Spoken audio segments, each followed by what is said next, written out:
नमस्कार दोस्तों, कैसे हो आप सब।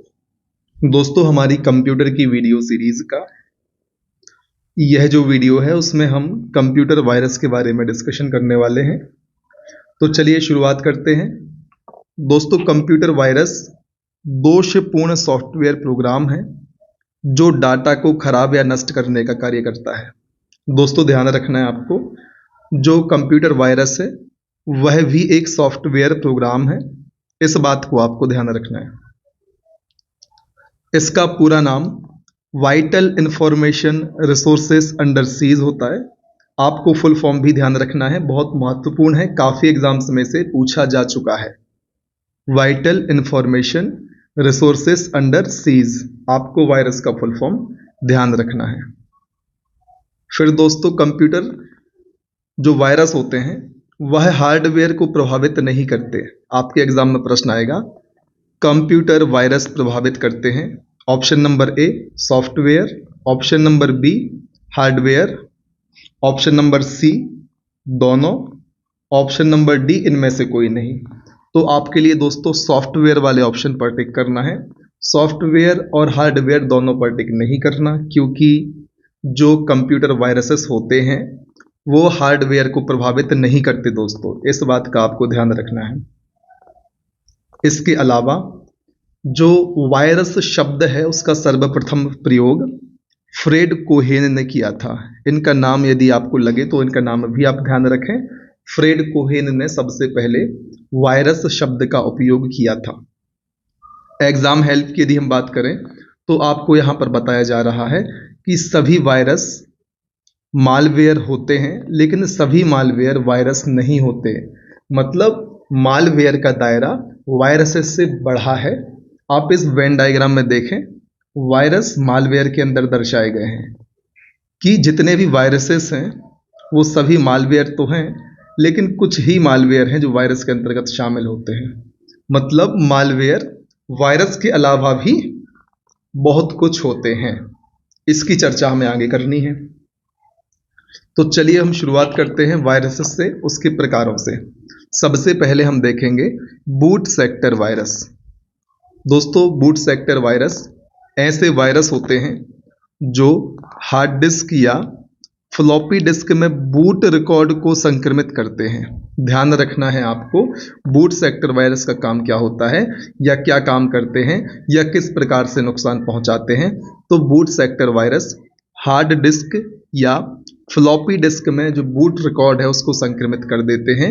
यह वायरस अर्थात बूट सेक्टर वायरस ओवरराइट करके यह बूट रिकॉर्ड प्रोग्राम को चेंज कर देते हैं, बूट रिकॉर्ड प्रोग्राम को बदल देते हैं। दोस्तों, आप उदाहरण भी याद रखें, डिस्क किलर, स्टोन्ड वायरस, अल्क्लोनर और ब्रेन, यह जो एग्जाम्पल हैं यह बूट सेक्टर वायरस के उदाहरण हैं। इसके बाद हम देखेंगे प्रोग्राम वायरस को। दोस्तों, प्रोग्राम वायरस प्रोग्राम फाइल जैसे .exe, .bin, .com आदि एक्सटेंशन के साथ एग्जीक्यूटेबल प्रोग्राम फाइल को संक्रमित करते हैं। आप इस बात को ध्यान रखें, जो प्रोग्राम वायरस होते हैं वह अपनी कॉपी बनाता है और फाइलों को संक्रमित कर मेमोरी में एक्टिव हो जाता है। प्रोग्राम वायरस की यदि हम बात करें, इसके उदाहरण हैं कास्केड और संडे।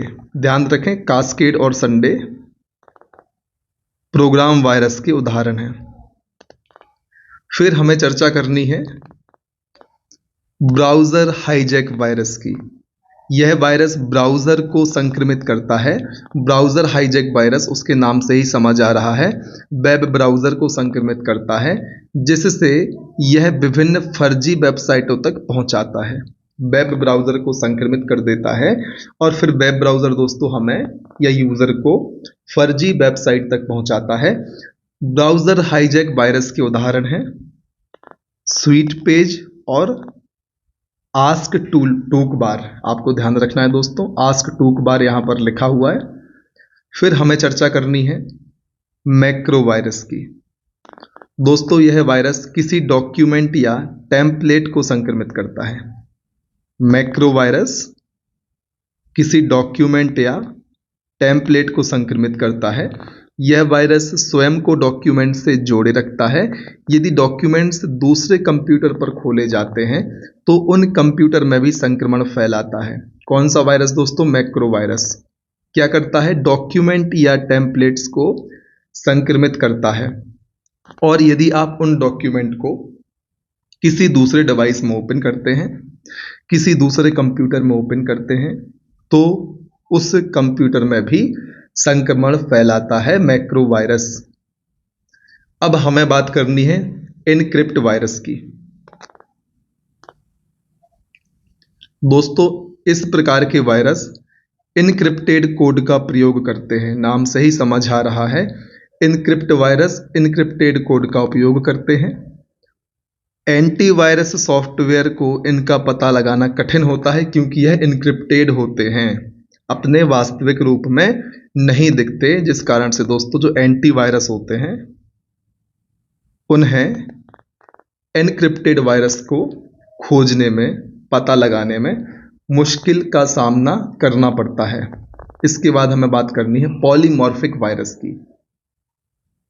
दोस्तों, पॉलीमॉर्फिक वायरस अपने कोड को अलग अलग तरीके से इनक्रिप्ट करता है। कौन सा वायरस? पॉलीमॉर्फिक वायरस अपने कोड को अलग अलग तरीके से इनक्रिप्ट करता है और हर फाइल को दोस्तों अलग अलग संक्रमित करता है। इसे पहचानना और भी ज़्यादा मुश्किल होता है। इसके उदाहरण हैं फोनिक्स, स्टिमुलेट, इनवॉलेंटरी और एल्केम। मुझे इसका प्रोनाउंस इस तरीके से ही समझ आया, उच्चारण, प्रोनाउंसिएशन, तो मैंने इस तरीके से किया। अब फिर दोस्तों हमें चर्चा करनी है नेटवर्क वायरस की। दोस्तों, इस प्रकार का वायरस स्थानीय नेटवर्क क्षेत्र अर्थात लोकल एरिया नेटवर्क और इंटरनेट के माध्यम से फैलता है। कौन सा वायरस? Network virus. इसके उदाहरण हैं SQL, स्लेमर और निम्डा। इतनी चीज़ें आपको ध्यान रखनी है। फिर डायरेक्टरी वायरस। दोस्तों, यह वायरस फाइल का पाथ बदल देता है। ध्यान रखें दोस्तों, जो डायरेक्टरी वायरस होता है वो किसी फाइल का पाथ बदल देता है। डायरेक्टरी वायरस से संक्रमित होने पर मूल सॉफ्टवेयर प्रोग्राम का पता लगाना मुश्किल होता है। इसका उदाहरण है dir2 वायरस। उदाहरण जरूर याद रखें दोस्तों। इसका फुल आप उदाहरण के नाम में ही डायरेक्टरीज देख रहे हैं दोस्तों। डायरेक्टरी यदि आप इसको आगे बढ़ाएंगे तो DIRECTORY। इस प्रकार से दोस्तों डायरेक्टरी से ही इस वायरस का नाम निकाला गया है, dir2 वायरस या die2 वायरस कर सकते हैं आप इसको, यदि उस तरीके से आप पढ़ना चाहें तो। अब हमें डिस्कशन करना है कि ऐसे कौन कौन से कारण हैं या किन वजहों से वायरस या किन रिसोर्सेज से वायरस या किन माध्यमों से वायरस कंप्यूटर में फैलता है। तो दोस्तों, संक्रमित पेन ड्राइव का उपयोग करने से पेन ड्राइव से वायरस आपके सिस्टम में चला जाएगा। और सिस्टम को देखो दोस्तों, यहाँ पर फीवर के रूप में दिखाया गया है। यहाँ पर ये थर्मामीटर लगा हुआ है और दोस्तों देखो बर्फ की पट्टियाँ, ठंडे पानी की पट्टियाँ भी लगाई जा रही हैं, है ना। ये आपके लिए दर्शाने के लिए फनी वे में दिखाया गया है। तो संक्रमित पेन ड्राइव का यदि आप यूज़ करते हैं तो पेन ड्राइव से आपके सिस्टम में संक्रमण फैल सकता है। संक्रमित CD, DVD, किसी भी संक्रमित स्टोरेज डिवाइस को यदि आप उपयोग करते हैं तो फैलना ही है। ऑनलाइन गेमिंग दोस्तों, किसी ऐसी फर्जी वेबसाइट पर आप चले जाते हैं, वहां से भी आप या आपका कंप्यूटर वायरस का शिकार हो सकता है। दोस्तों, इसके अलावा ईमेल के माध्यम से भी लिंक आई क्लिक कर दिया, तबाही हो गई, है ना। फिर पायरेटेड सॉफ्टवेयर की उपयोग से दोस्तों, पायरेटेड सॉफ्टवेयर, यहाँ पर लाइसेंस नहीं लेना पड़ता आपको, पायरेटेड होते हैं, कॉपी होते हैं, उनका उपयोग आप करते हैं तो हर कोई पहुंच बनाता है, तो उसमें रिस्क बढ़ जाता है आपका वायरस से संक्रमित होने का। दोस्तों, आपका मतलब आपके कंप्यूटर सिस्टम का वायरस से संक्रमित होने का। इतनी बातें आपको ध्यान रखनी है। और यदि बातें आपको पूर्णतः समझ में आ रही हैं, स्पष्ट रूप से समझ में आ रही हैं, तो कमेंट सेक्शन में ज़रूर बताएं। कमेंट सेक्शन में बताएं, वीडियो को लाइक भी करें, ऐसे विद्यार्थियों तक शेयर भी कर दें जो आपकी ही तरह अलग अलग कॉम्पिटिटिव एग्जाम की तैयारी कर रहे हैं, ताकि वह भी हमारी इस वीडियो सीरीज का पूरा लाभ ले पाएं। चैनल को सब्सक्राइब करके आप हमारा सपोर्ट भी कर सकते हैं। अब हमें चर्चा करनी है कि आखिर वायरस का प्रभाव क्या होता है। अलग अलग वायरस का अलग अलग प्रभाव होता है।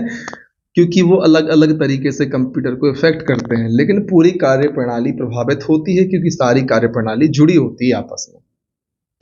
तो दोस्तों, वायरस के प्रभाव से कंप्यूटर की स्पीड जो होती है वह धीमी हो जाती है, ब्राउज़र सेटिंग में बदलाव आ जाता है, कंप्यूटर हैंग होने लगता है, अजीब से आइकन बन जाते हैं, पॉप अप विंडो खुल जाता है या खुलने लगते हैं। तो दोस्तों, यह सभी प्रभाव होते हैं।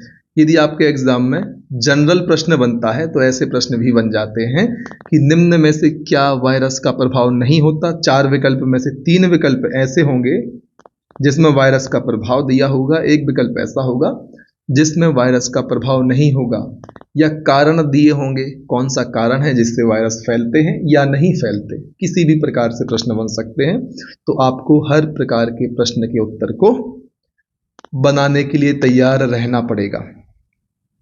तो चलिए अब हम बात कर लेते हैं प्रमुख वायरस और उनके निर्माण के वर्ष की। सबसे पहले जो आपको ध्यान रखना है, क्रीपर वायरस। इसको तो ध्यान रखना ही है, इसको तो बिल्कुल आप दिमाग में बिठा लें। वर्ष 1971 में निर्मित हुआ था। क्यों याद रखना है? क्योंकि पहला कंप्यूटर वायरस है दोस्तों क्रीपर। बिल्कुल ध्यान रख लें, दिमाग में इसको घुसा लें अंदर तक। क्रीपर पहला कंप्यूटर वायरस था, 1971 में निर्मित हुआ। और दोस्तों, नेटवर्क पर फैलने वाला प्रथम वायरस भी क्रीपर ही था। उम्मीद है इतनी चीजें क्लियर होंगी। क्लियर है तो बताएं कमेंट में, लाइक करें वीडियो को। ELK क्लोनर, वर्ष 1982, क्रीपर के 11 साल बाद। पर्सनल कंप्यूटर में फैलने वाला प्रथम वायरस कौन सा था? ELK cloner. दोस्तों, एल्क क्लोनर बोलेंगे इसको शायद। तो पर्सनल कंप्यूटर में फैलने वाला पहला वायरस यही था। फिर दोस्तों आया नंबर ब्रेन का। ब्रेन 1986 का था।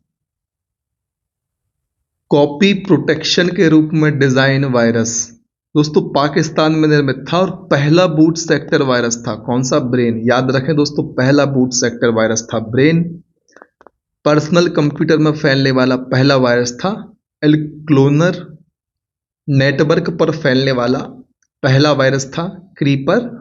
और ओवरऑल पहला वायरस था क्रीपर।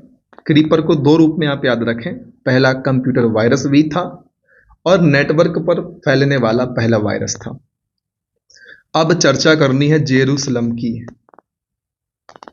वर्ष 1987, यह वायरस केवल शुक्रवार को ही सक्रिय होता था। दोस्तों, अजीब सा पॉइंट है, जो जेरूसलम वायरस है वो सिर्फ शुक्रवार को ही सक्रिय होता था। इसका रीजन तो नहीं पता, लेकिन आप ध्यान रखें वर्ष 1987 में निर्मित है। फिर चर्चा करनी है कोलंबस की।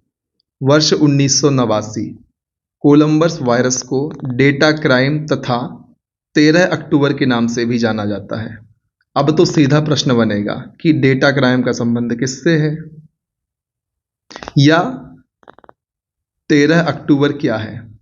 तब आपको याद रखना है दोस्तों, यह कंप्यूटर की वायरस है और कोलंबस जो वायरस है उसे हम डेटा क्राइम या 13 अक्टूबर के नाम से जानते हैं। दोस्तों, जो कोलंबस वायरस है यह फाइलों को संक्रमित कर हार्ड डिस्क के डेटा को नष्ट करता था। फिर दोस्तों, हैप्पी बर्थडे जोशी वायरस की हमें बात करनी है। वर्ष 1990, यह भारत में दिखाई देने वाला पहला वायरस था। कौन सा था? Happy birthday Joshi. ध्यान रखें, हैप्पी बर्थडे जोशी 1990 में निर्मित भारत में दिखाई देने वाला पहला वायरस। फिर माइकल एंजेलो 1991, इसे 6 मार्च का वायरस भी कहा जाता है। ध्यान रखें दोस्तों, 13 अक्टूबर किस वायरस को कहते थे? कोलंबस को कहते थे। 6 मार्च का वायरस किसे कहते हैं? माइकल एंजेलो को कहते हैं। फिर बात करनी है डिस्क वॉशर की। 1993, इसे disk washer with love virus भी कहा जाता था। Disk washer with love virus कहते थे डिस्क वायरस को। डिस्क वॉशर वायरस को कब बना या निर्मित हुआ? 1993 में निर्मित हुआ। उम्मीद है सारी चीजें क्लियर हो रही होंगी। क्लियर हो रही हैं तो वीडियो को लाइक जरूर करें। फिर आई लव यू वायरस। दोस्तों, वायरस का नाम है आई लव यू। नाम ऐसे रखते थे ताकि पहचान में ना आ पाए। आपने देखा होगा Michael Angelo, happy birthday Joshi, ये सब जो नाम है कंफ्यूज करने के लिए है, ताकि झांसे में आसानी से लिया जा सके हम और आप जैसे यूजर को। हालांकि कंप्यूटर को तो सारी चीज एक जैसी है, क्योंकि 01 फॉर्मेट में देखता है। हम और आप अपनी बातें कर रहे हैं, ठीक है। तो आई लव यू वायरस निर्मित हुआ वर्ष 2000 में, और कंप्यूटर को प्रभावित करने वाला सबसे बड़ा वायरस था। दोस्तों नाम ही देख रहे हैं, कंप्यूटर को प्रभावित करने वाला सबसे बड़ा वायरस, तबाही मचा दी दोस्तों आई लव यू ने। आप इस बात को ध्यान रखें, कब मचाई? वर्ष 2000 में निर्मित हुआ, उसके बाद मचाई। फिर कोड रेड, कोड रेड दोस्तों 2001 में बना। फिर ब्लास्टर 2002 में बना। पेटिया रैनसमवेयर दोस्तों याद रखें 2013। यह कंप्यूटर फाइल को लॉक करके फिरौती की मांग करता है। दोस्तों पेटिया आप ध्यान रखें दोस्तों, हाल ही का वायरस है, आपके एग्जाम में पूछा जा सकता है। पेटिया रैनसमवेयर, आपको इसको ध्यान रखना है। फिर वंदे मातरम, यहां पर मेंशन नहीं है कब निर्मित, लेकिन भारत में निर्मित है, इतना याद रखना आपको। वंदे मातरम वायरस, वंदे मातरम क्या है आपको टिक करना है, वायरस है।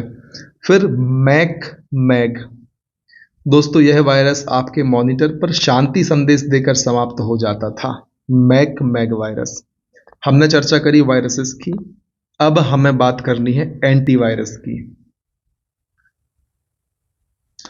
दोस्तों कंप्यूटर तथा नेटवर्क पर विभिन्न वायरस के खतरे से बचने के लिए एंटीवायरस का उपयोग करते हैं। नाम से समझ में आ रहा है, एंटी मतलब विपरीत किसका? वायरस का, ठीक है। एंटीवायरस एक प्रकार का यूटिलिटी सॉफ्टवेयर है। एंटीवायरस प्रोग्राम का एक नुकसान यह है कि यह केवल उन वायरस को खोज सकता है जिसके लिए यह बनाया गया है। यह कमी बोलना चाहिए दोस्तों, नुकसान नहीं बोलना चाहिए। कम से कम उनको तो खोज पा रहा है जिसके लिए इसे बनाया गया है। तो यहां पर आप कमी या खामी बोल सकते हैं दोस्तों, क्योंकि उतना काम तो कर ही रहा है अच्छा जिसके लिए बनाया गया है। तो एंटीवायरस प्रोग्राम की एक कमी है दोस्तों कि सिर्फ उन वायरस को खोज सकता है जिसके लिए बनाया गया है, दूसरे प्रकार के वायरसेस को ये नहीं खोज सकता। इस प्रकार से दोस्तों आपके लिए पिक्चर के फॉर्मेट में एंटीवायरस को बताया गया है। जो हमारे एंटीवायरस भाई हैं, जो इस वायरस से लड़ने के लिए ये तलवार भाला लेकर, कमान लेकर हाजिर है, ठीक है। अब हमें बात करनी है प्रचलित एंटीवायरस के नाम की। तो दोस्तों एक बात ध्यान रखें, आप सारे वायरसेस के नाम अपने माइंड में बिठाएं। मैं ये नहीं कहता आप इनको रट लें, सिर्फ माइंड में बिठाएं ताकि आपके एग्जाम में पूछा जाए तो आप टिक कर पाए। बहुत से नाम आपने सुने होंगे, कब बाकी को आप ध्यान रखने का प्रयत्न करेंगे।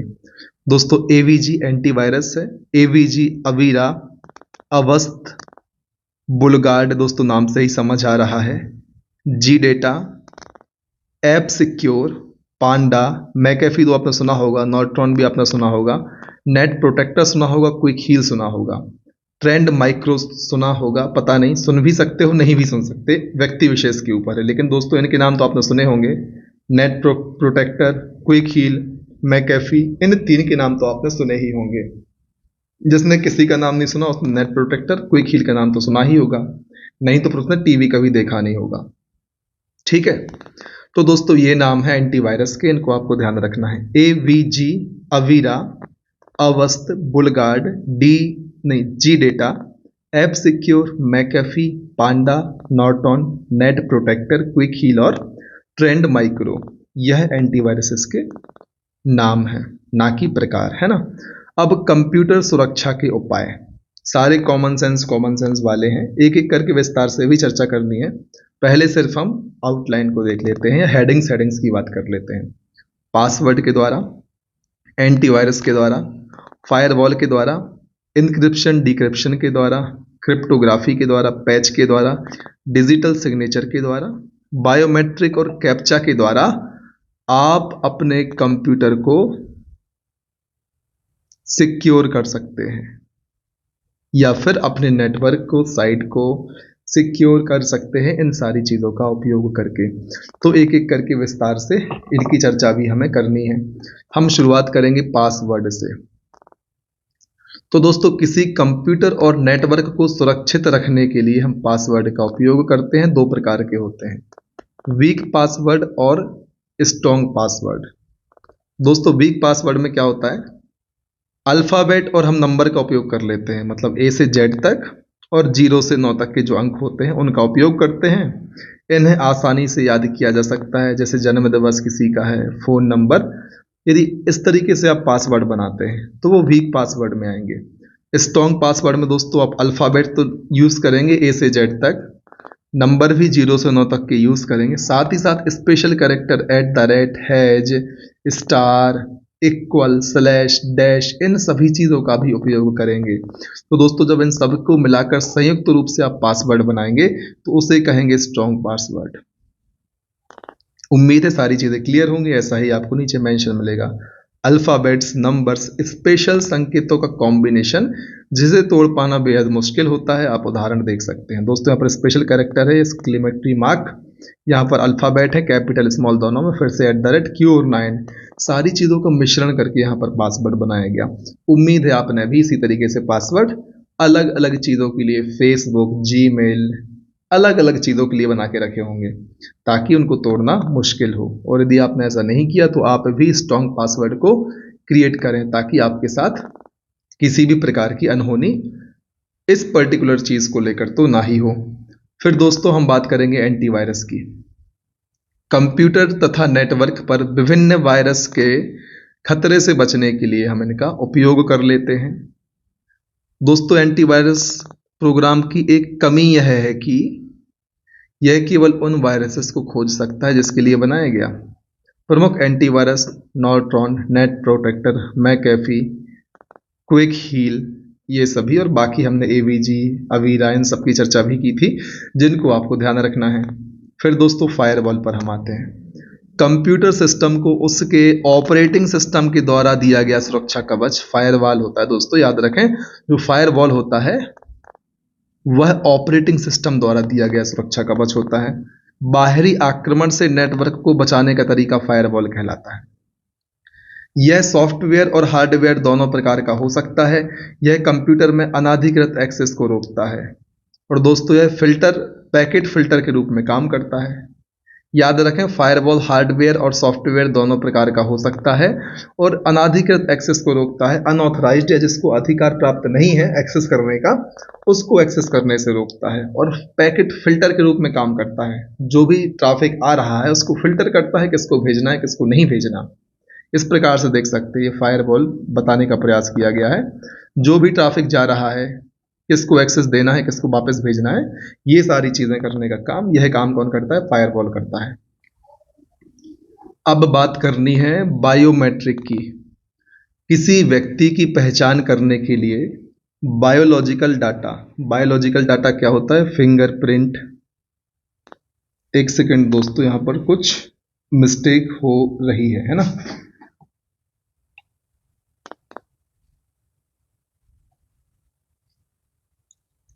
दोस्तों बायोलॉजिकल डाटा में फिंगरप्रिंट, हमारी वॉइस, आंखों का रेटिना, नसों के जो इंप्रेशन होते हैं वह सारी चीजें आती हैं। इसका उपयोग भी हम सुरक्षा के लिए कर सकते हैं। जब तक विशेष फिंगरप्रिंट, आवाज, रेटिना स्कैन नहीं होगी तब तक एक्सेस नहीं दिया जाएगा। फिर कैप्चा। दोस्तों कैप्चा का तो फुल फॉर्म भी आप ध्यान रखें,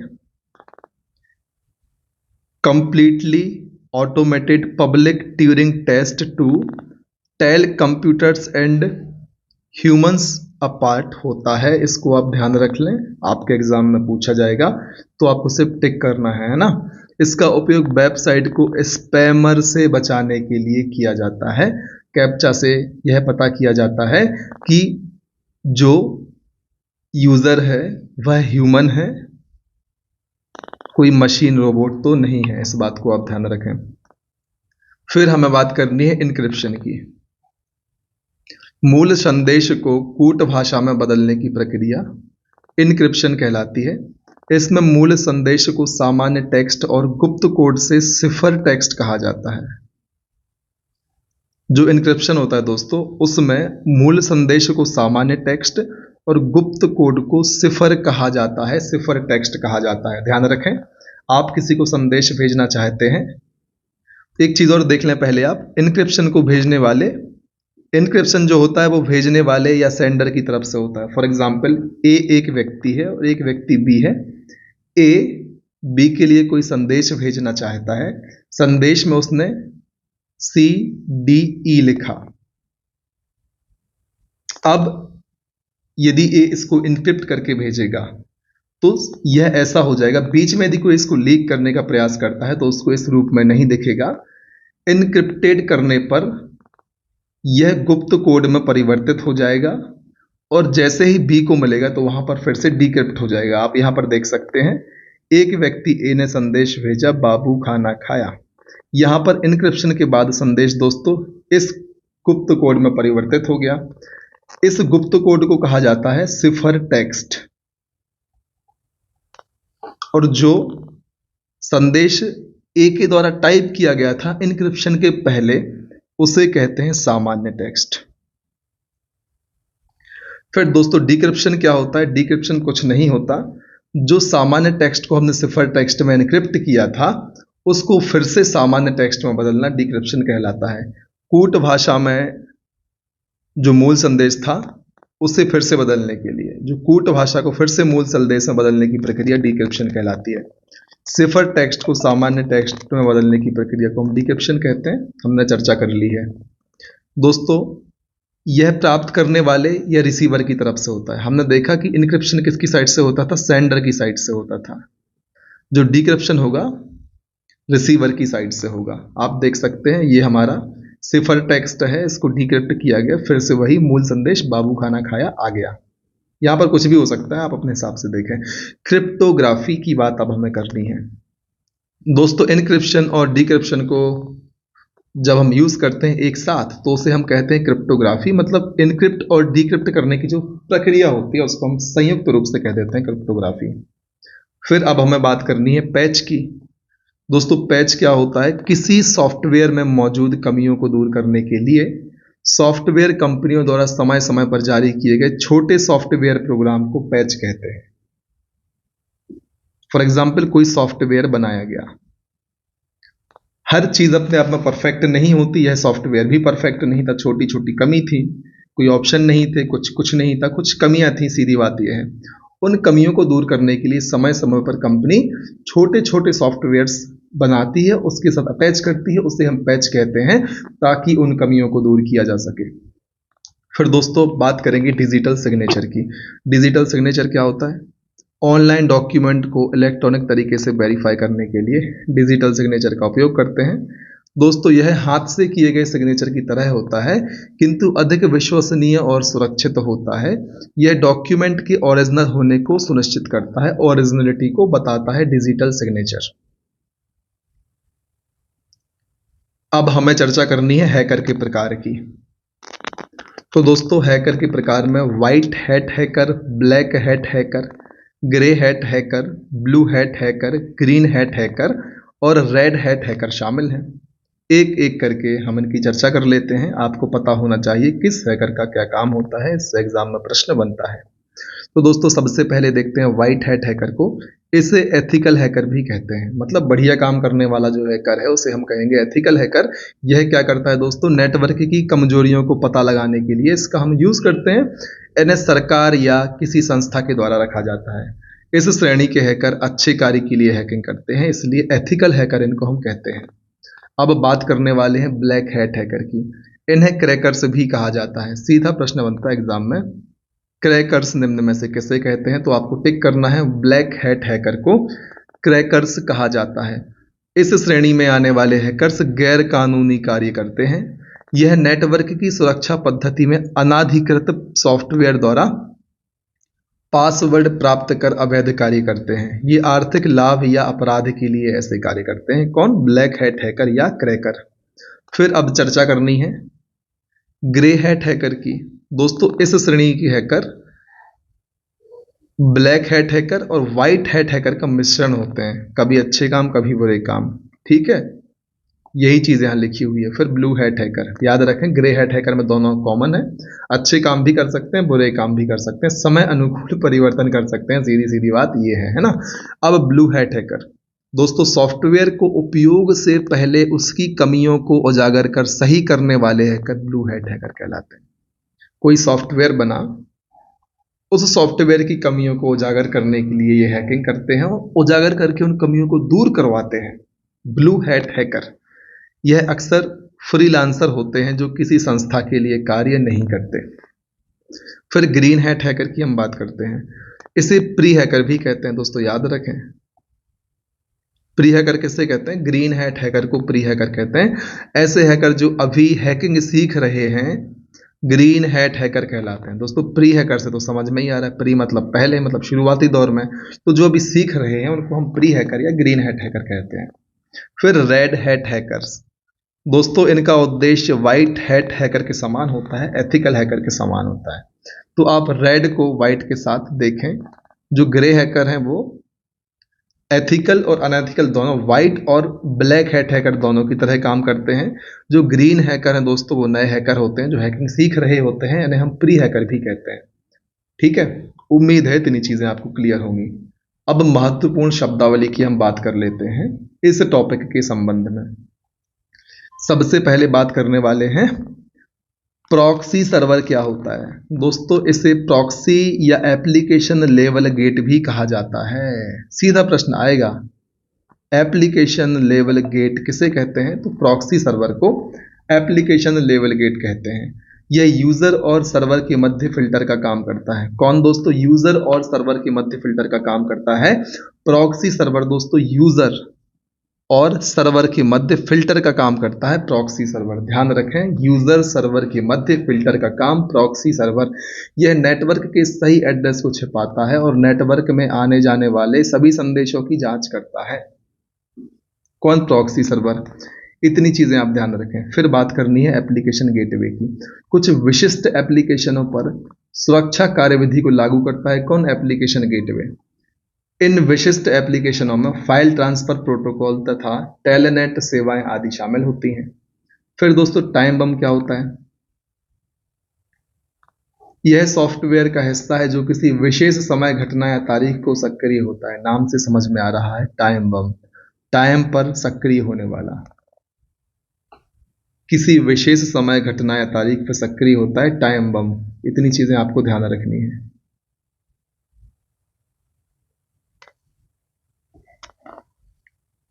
फिर लॉजिक बम क्या होता है दोस्तों? यह एक कोड होता है जिसे कंप्यूटर की मेमोरी में जानबूझकर डाला जाता है, जो अनुकूल परिस्थितियों के मिलते ही हानिकारक रूप से सक्रिय हो जाता है। अब ध्यान रखें, लॉजिक बम क्या होता है दोस्तों? एक कोड होता है जो कंप्यूटर में जानबूझ के डालते हैं ताकि जब इसे इसके अनुकूल परिस्थितियां मिले तो नुकसान पहुंचाने का काम चालू कर दे। कौन? लॉजिक बम।